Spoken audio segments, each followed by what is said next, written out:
I can't actually contain my excitement right now. I have just received my brand new driver.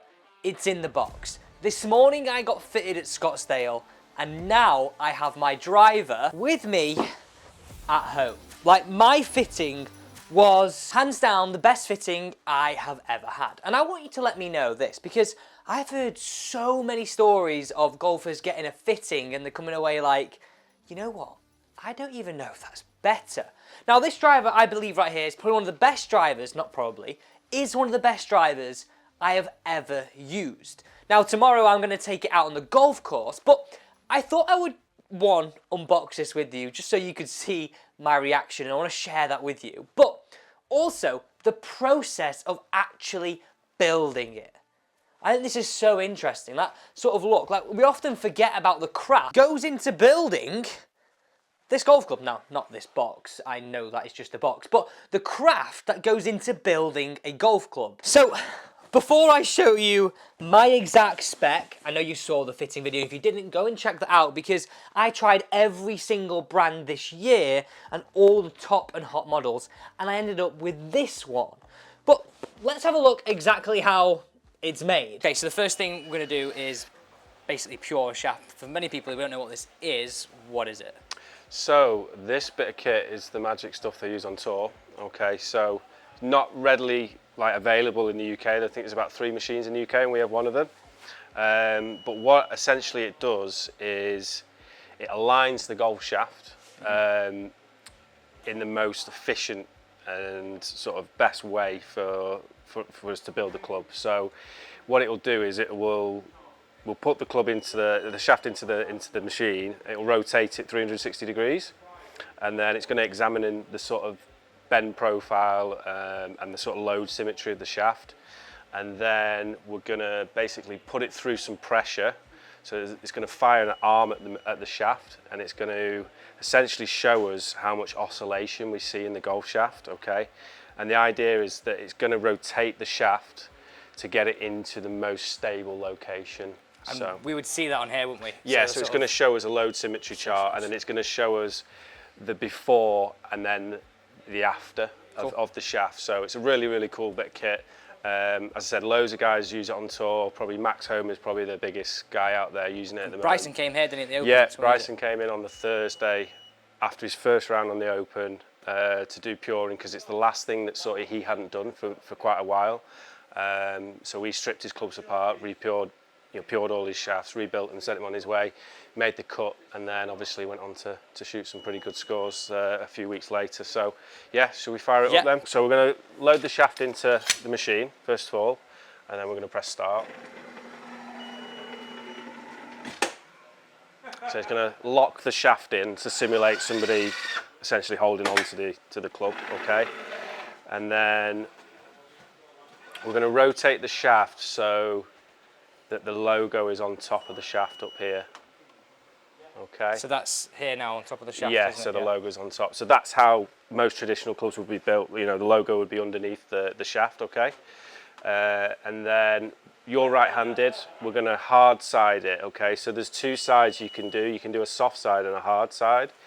The hard side's great for players that need to sort of control their spin and keep their launch in a nice window. Soft side would be for a player that needs a little bit of help, maybe getting the ball up in the air and things like that. So yeah, we'll do a hard side for yourself. All right. So when we go through, so yeah, shaft flex is coming in at extra stiff, and we're going into a tailor-made head.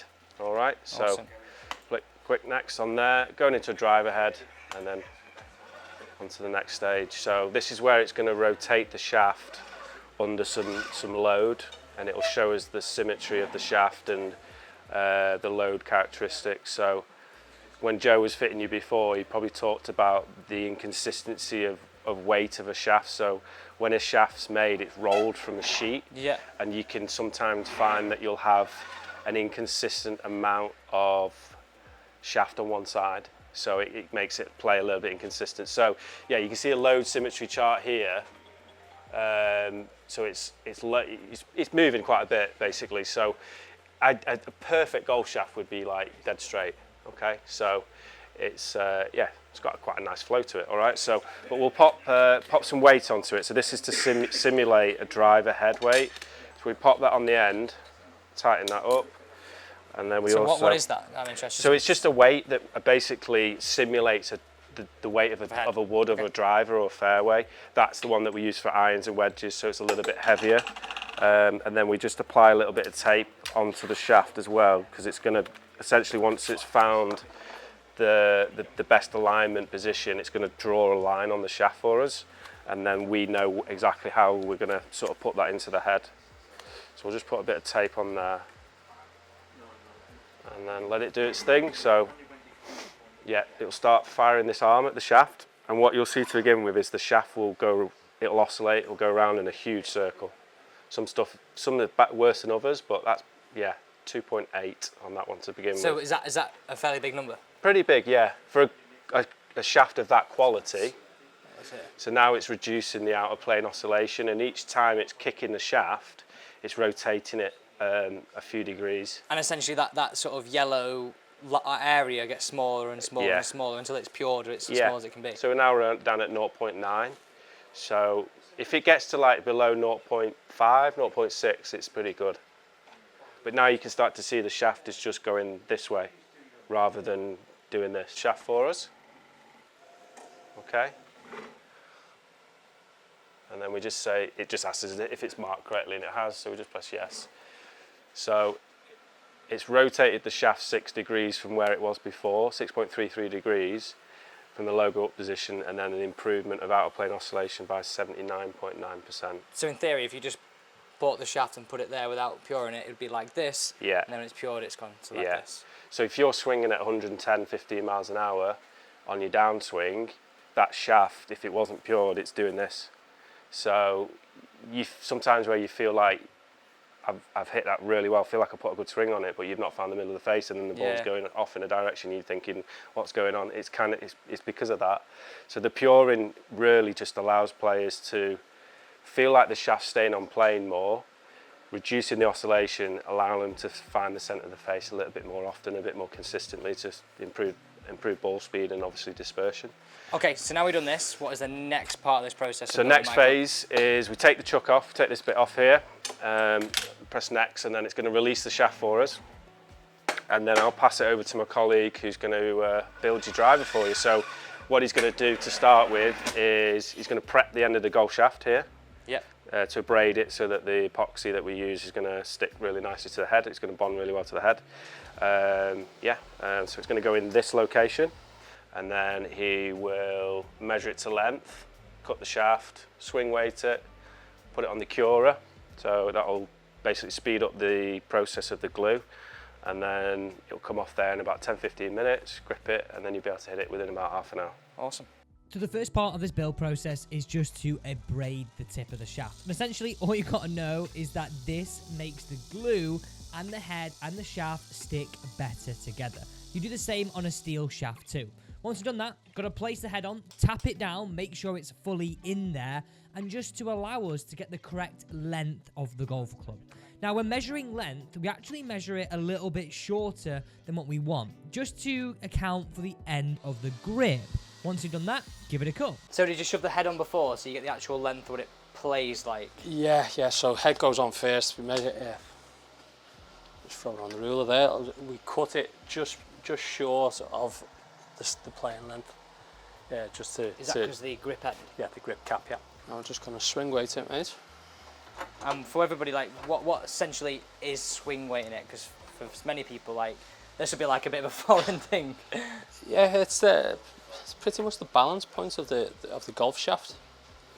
We try and get drivers depending on the length of the club to around D3 to D5.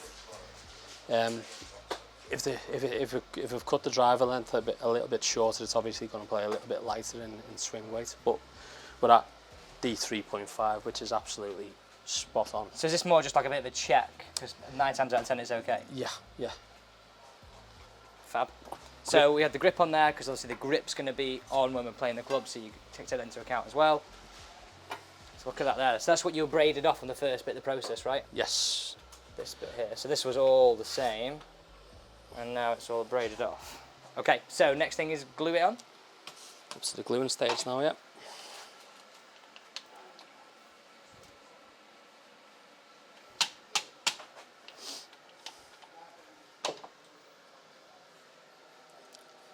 A little bit of shaft beading helps get a balance point in the between the club head and the shaft.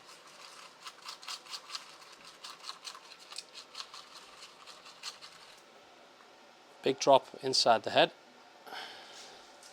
Make sure I've got it all in there.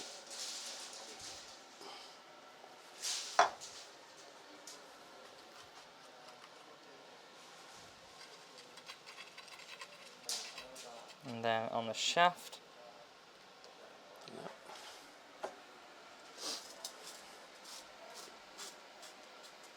So is this where you've now got to align the head up with that line we made on the line, Puring? yeah, from earlier on.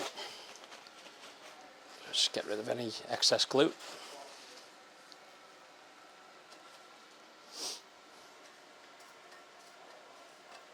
How long does that take to set? 10 minutes. Yeah, Oh, yeah. We use the glue from the tour trucks, so well, same glue as what they use on the tour truck, so it's done within 10-15 minutes. On the curing machine, Is that based like an iron? pretty much. Yeah. Set the temperature around 50 degrees for 10 minutes, and then we're all done. Awesome. It's good to go. So this is now up to full temperature, which is essentially just sort of speeding the process of that head drying, so the shaft going into the head. And the final part of this process is just put my grip on. Now, this gripping station makes it look really easy. My specs are really, really simple. Just one layer of tape and a lambkin cross-line grip, and I like them all black. I also asked for my logo of my grip to be on the bottom. So once you put your tape on, put some lubricant down the grip end and pour this over the tape. This just helps us slide that grip onto the golf club, and there, hey presto, line it up to the head, and my golf club is finished. Obviously, the finishing touches, give it a wipe, make sure there's no lubricant or any sticky glue on there, and finally, pop the P on. Now, the P is the shaft Puring sticker. Stamp of approval, baby. So, I guess it is time to unbox my driver, and you know what, I'm literally can't wait to take this out on the golf course. Let's unbox my driver for 2024. Right, here she is. No fancy box work, we'll put that aside. Now, it's really interesting. When you get this, you often think, I've got to take the wrapper off. But because this was built from components at Scottsdale HQ, this is ready to rock right now. And isn't it mad? Well, one, have a look at this. We've got that Puring sticker on here that just a few hours ago I got fitted for this, and now I have my brand new driver for 2024. So I went for the TaylorMade QI10, and actually surprisingly just the one that's in the middle of the range, in a 10.5 degree head. But this is a shaft that I didn't think I would ever use. It's a 6X, so extra stiff, so way stiffer than what I thought I should be using. But I guess that's why you go to the experts.